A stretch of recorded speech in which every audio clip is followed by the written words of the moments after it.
Hi everybody, it's Ty again. So you ask yourself, I'm trying to do keto.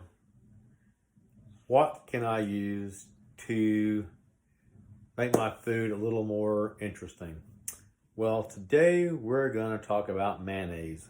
Mayonnaise, if you like mayonnaise, you are in luck because mayonnaise is your friend. You can use it on your hamburger, your steak, anything you want.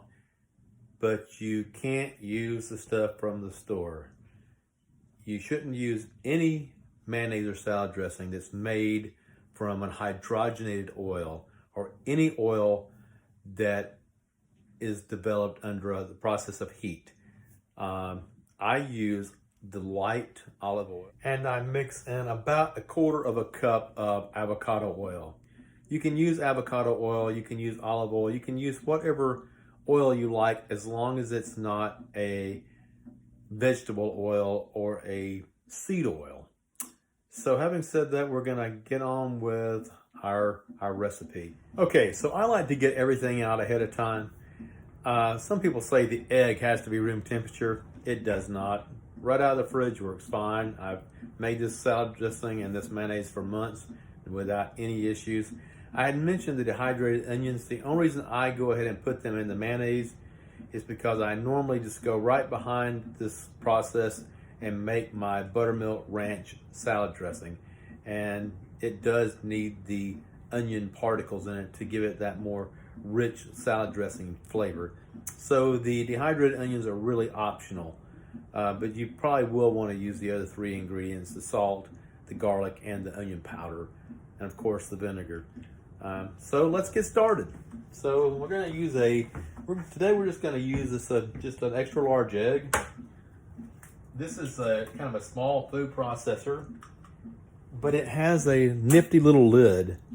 It has this little hole in the center, so I can just pour my oil directly into this, and it takes care of that drizzling for me, and I don't have to do that myself.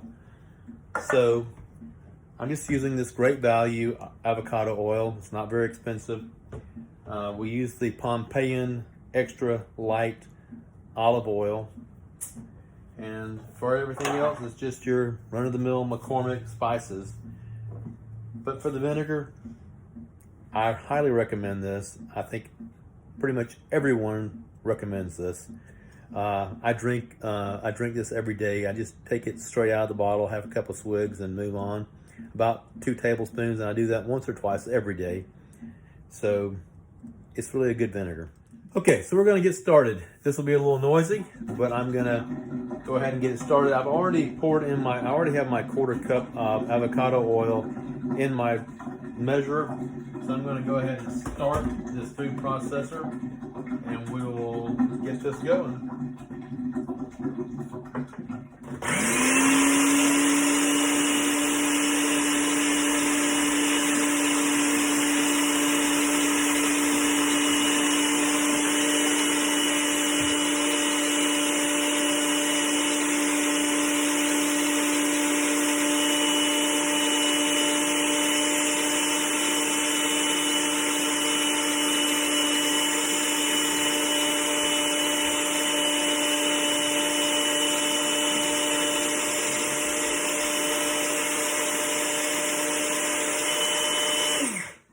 And I did go ahead and just for this evening, I added just a dash of cayenne because sometimes I like my mayonnaise just a little bit spicy. So I'm going to stop this video. I'm going to add a couple of still photos in here along the way, and we'll take a look at the finished product.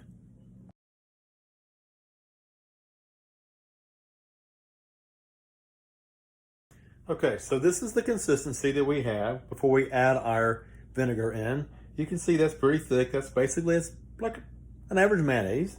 The vinegar won't change the consistency very much at all, so don't worry about that. So I'm going to go ahead and throw in 2 tablespoons of vinegar, and we'll process that for about another 30 seconds. At that time, we will be finished with the mayonnaise, and we'll give it our little taste test at the end and see how that is. I've had no complaints on this mayonnaise thus far.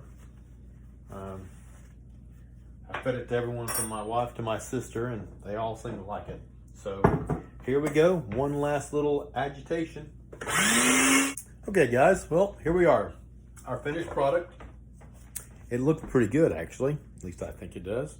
It's very smooth, has a good consistency, and a nice flavor. If you like Blue Plate or Duke's, I think you'd be very happy with this. So, to cap it off, it's 1 1/4 cups of your favorite oil, 1 egg. You can use a large. In my case, I use an extra large just because that's what I like. You're going to take and blend that for about 45 seconds till it's a nice light creamy yellow. At that point, you're going to start drizzling in your next cup of oil.